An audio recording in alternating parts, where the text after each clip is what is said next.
mga garden dito.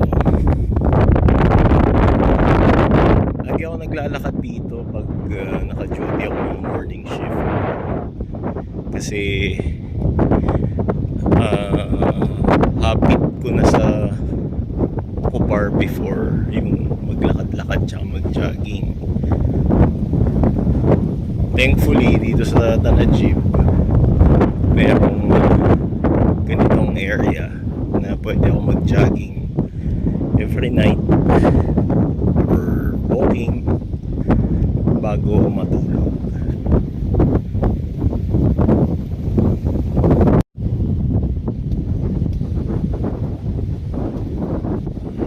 Mahalo ng dagat ngayon.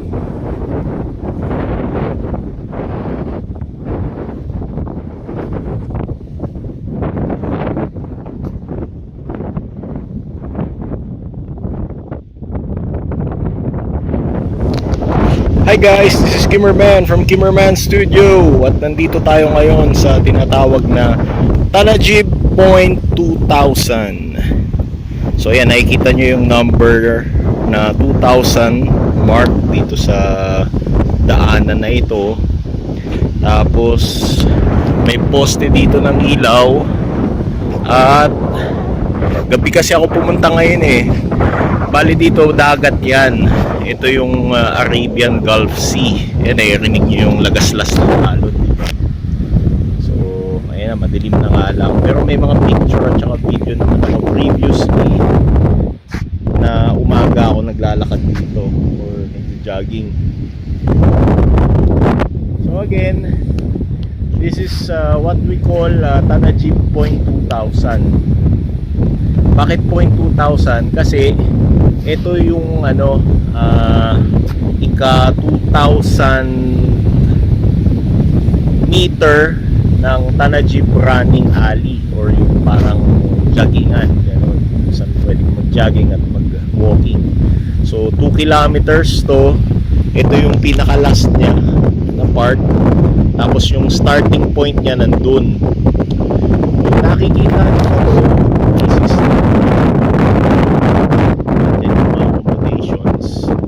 when I say Tanajib community, this is part of Aramco company which belongs to Safaniya oil field. So located ito sa Khafji, Al-Khafji, Saudi Arabia, Eastern region. Oil field ito ng Safaniya. So facing here, the right side, this is, yan yung mga nakikita nyong ilaw-ilaw dyan, that's the Safaniya GOSP or Gas and Oil Separation Plant. Nakalugar yan sa lupa. Tapos kumukuha yan ng oil dito sa dagat. Yan, nandyan ka sa madilim. Makita yung mga oil well. So this is considered largest oil offshore exploration in the world or largest offshore oil field sa buong mundo. Then facing here in the left, ito naman yung Tanajib GOSP or yung Gas and Oil Separation Plant. So dalawa yan, dito yung Tanajib sa left, dito naman yung Safaniya. Ito naman is yung Tanajib community. Yan yung mga accommodation.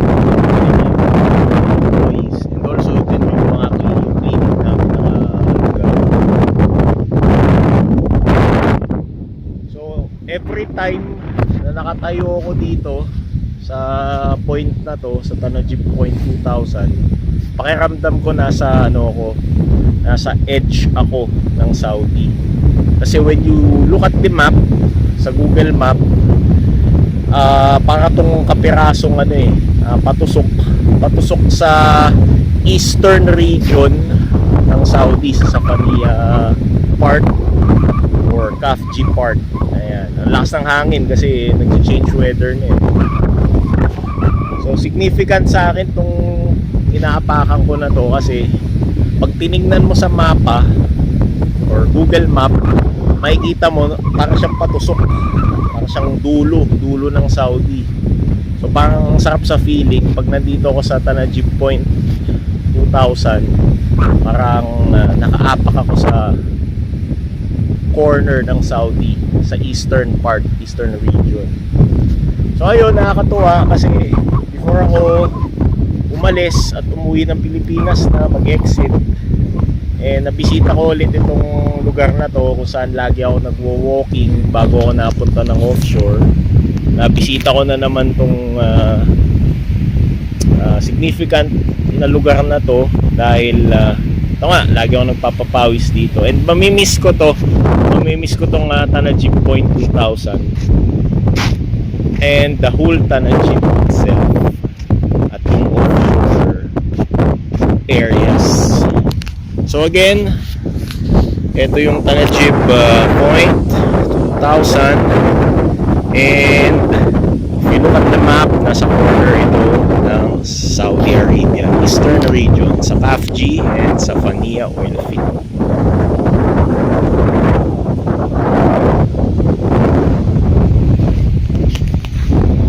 Yan, maglalakad na ako pabalik another 2 kilometers.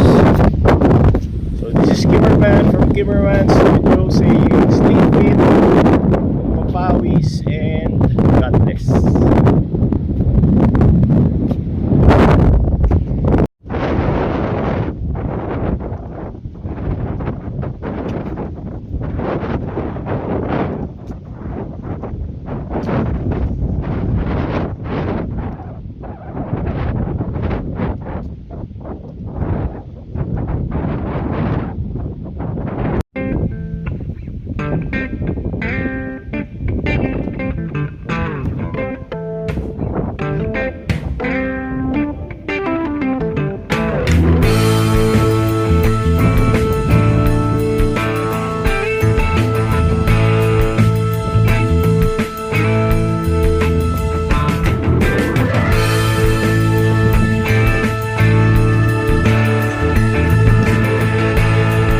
Yung tindahan, groceries dyan.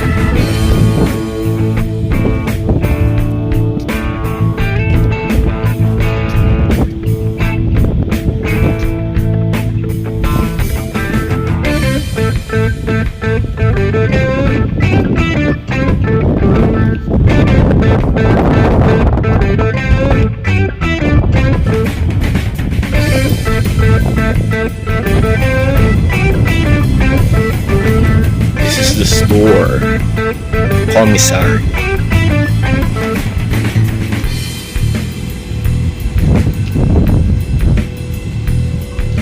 Ito yung dining hall. Yan, dining hall. Diyan.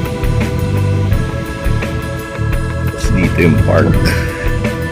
Yan yung park.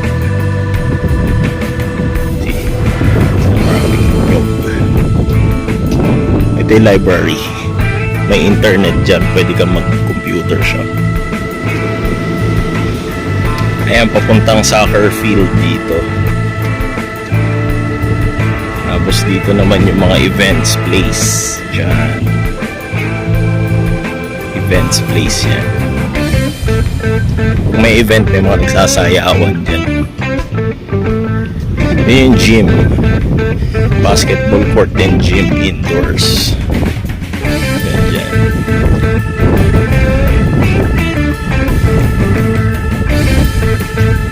Tapos dito yung community hall.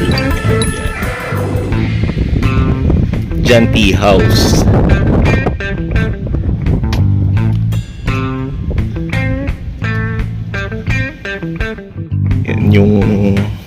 Yan yung football field.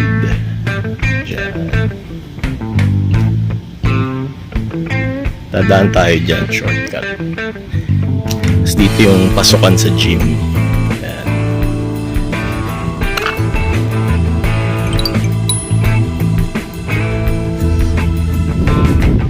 Tapos yung mga nandito, tennis court.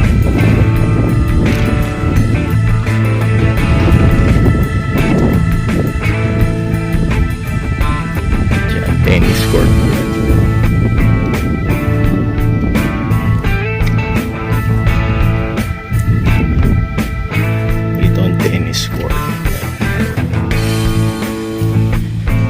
football field. Walang tao ngayon kasi Huwebes eh. Nagbababaan sila sa mga cities nila. Ganun yung itsura ng accommodations. Ganun. Yan yung itsura ng accommodations. May telephone booth po. Galing, di ba? Ganyan yung mga accommodation. Ganyan. Parang tenement. Building 120, building 121, tapos building 122 yung sa amin. Pero pag weekdays dito, daming daming tao, tsaka ang daming nakapark na sasakyan dyan. Kasi ibig sabihin, nasa sites yung mga empleyado. Yan o. Diba? Tapos crossing. Ganun. Diba? Ayan yung mga parking nila. Tapos ganito yung mga accommodation namin. Ganyan.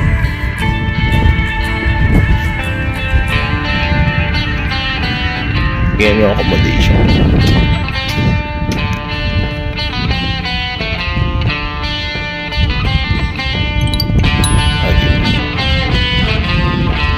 Daan tayo sa London.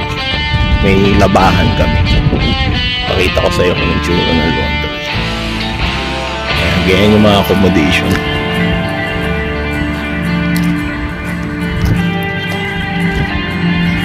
Dun yung laundry, yung labahan. Iwan mo lang yung labahan mo dyan, lalabahan nila. Tapos makukuha mo na after 6 hours or 12 hours pagkatapos ng shift mo.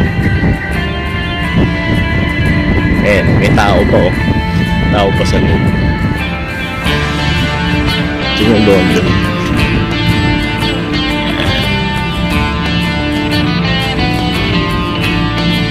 Tapos dun yung accommodation namin. Yan.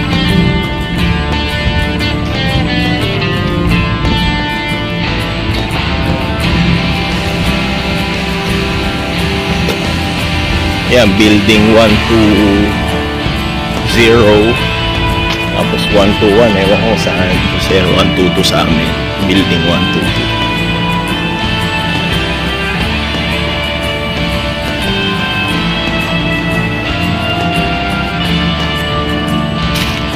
Makikitulog lang ako na isang gabi dito kasi bukas babalik offshore na.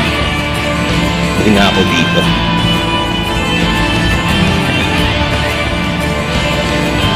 Ayun lang. Ay, may hukay. Ay, meron dito. Water pump. Ito mga generator sa AC. Tapos dito na yung kwarto ko.